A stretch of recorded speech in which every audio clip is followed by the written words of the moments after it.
मैं चैलेंज करता हूं आप सबको चैलेंज करता हूं। चंद एक होंगे जो पास हो जाएंगे, वरना किसी अच्छे कारी साहब को जाके अपनी नमाज सुना दो जरा की। आप कहते हैं ना हम नमाजी, हमें आता है सब कुछ, एक दफा सुनाए किसी कारी साहब, अच्छे कारी साहब। सैकड़ों तो आपकी तलफ्फुज की गलतियां होंगी, तजवीद पढ़ी नहीं होती हमने, नमाज में उल्टा सीधा पढ़ रहे होते। रब्बी जालनी, ओ भाई रब्बी जालनी है, जालनी कहां से आ गया? जिम पे तो फतह है ही नहीं, आप जिम साकिन है।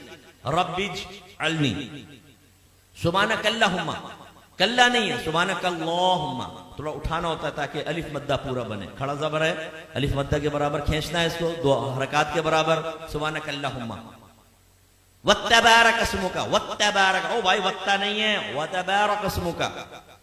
अत्तहियातु, ओ भाई अत्तहियातु नहीं है, अत्तहियातु है।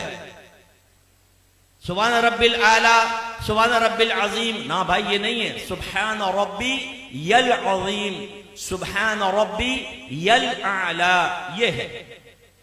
आप सुनाइए। मैंने तालीम बालगान का मदरसा बहुत पढ़ाया।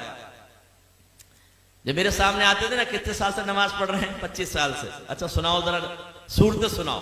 ओ भाई एक नई सूरत की शक्ल सामने आती थी, जबर की जगह जेर, जेर की जगह पेश, पेश की जगह कुछ। मैं आपसे गुजारिश करता हूं, मैं आपको हकीर नहीं समझ रहा हूं, आपकी तहकीर बयान करना मकसूद नहीं, खुदा की कसम ख्वाब गफलत से जगाना मकसूद है। आज आप चेक भरते हैं ना, चेक, जितने यहाँ चेक भरने वाले मौजूद है उनसे पूछिए, इतने आराम से भरते हैं, कहीं टेढ़ा मेढ़ा ना हो जाए, बाउंस हो जाएगा। और कहीं अगर गलत हो जाए ना तो ऊपर साइन करना पड़ता है, वरना ये रिटर्न हो जाएगा ये चेक बैंक से, ओवरराइट हो गया है, तब कहीं जाके वो कैश होता है। लेकिन जब नमाज पढ़ते तो समझते हैं बहुत बड़ा हमने अल्लाह पर एहसान किया है। बात तो पढ़ते ही नहीं, खैर जो पढ़ते हैं बहुत बड़ा एहसान किया है, अब पढ़ी बस अल्लाह कबूल फरमाएगा। हालांकि नबी करीम सल्लल्लाहु अलैहि वसल्लम फरमाते हैं कि बंदा बाद वक़्त 60 बरस तक नमाज पढ़ता है, लेकिन उसकी एक भी नमाज अल्लाह ताला की बारगाह में कबूल नहीं होती, क्योंकि रुकू सही करता है तो सजदा गलत कर देता है, सजदा सही करता है तो रुकू गलत कर देता है। एक रिवायत में फरमाया, बाज नमाजी ऐसे हैं कि मस्जिद के दरवाजे से बाहर नहीं निकलने पाते कि उनकी नमाज पुराने कपड़े की तरह लपेट के उसके मुंह पे मार दी जाती है। एक रिवायत में फरमाया, जब नमाजी बाद वक़्त नमाज खत्म करता है तो नमाज उससे ये कहती है, अल्लाह तुझे ऐसे ही बर्बाद कर दे जैसे तूने मुझे बर्बाद किया। उसमें वो खास तौर पे सुपरमैन नौजवान यहां बैठे हुए ना, जब नमाज पढ़ने खड़े होते हैं, रुकू सजदा, एकदम सीधे खड़े हो गए, रुकू सजदा, अभी हमारी अलहम्द आदि भी नहीं होती, 2 रकअतें खत्म कर लेता। और जब ये सलाम फेरा, कल्टी बाहर, ओ भाई तो ये तू एक्सप्रेस ट्रेन बना हुआ है, बुलेट ट्रेन, ये तेरा फायदा क्या हुआ नमाज पढ़ने का? यानी सर से बोझ उतार रहे हो।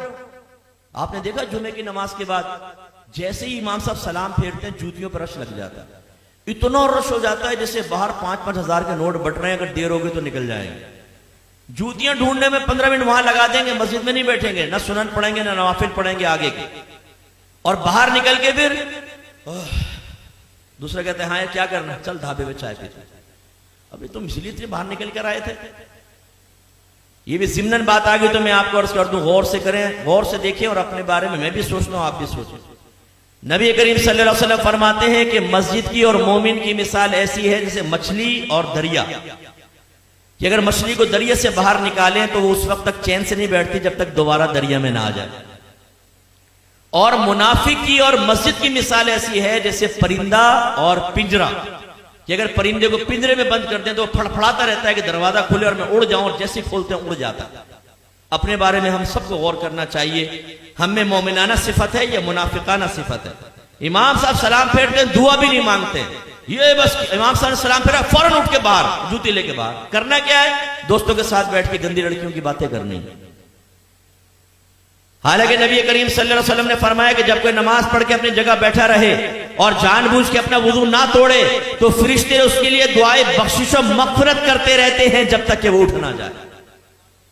इसलिए आले सुन्नत का ये जो है ना कि नमाज के बाद दुआ, इसमें बड़ी हिकमत है। बाज लोग जैसे सलाम फेरते हैं, आप देखें बाज मकातिब फिक्र वाले उठ के चले जाते हैं, कहते हैं दुआ कहां साबित है? ओ भाई, जब नबी करीम ने दुआ की तलकीन फरमा दी तो बस ये जिस टाइम भी आप दुआ मांगेंगे उसी हुक्म हदीस पर या हुक्म रसूल पर अमल की सूरत बनेगी। और इसमें फायदा क्या है, जब आप बैठ के दुआ मांगते हैं, जितनी देर बैठे रहेंगे फरिश्ते भी दुआएं बख्शिश और मगफिरत करते रहेंगे। लेकिन जो फौरन सलाम फेरते उठ के चला जाएगा, जैसे ही खड़ा होगा फरिश्तों की दुआएं मगफिरत मुनक़ते हो जाएगी। तो ये हमारा हाल है।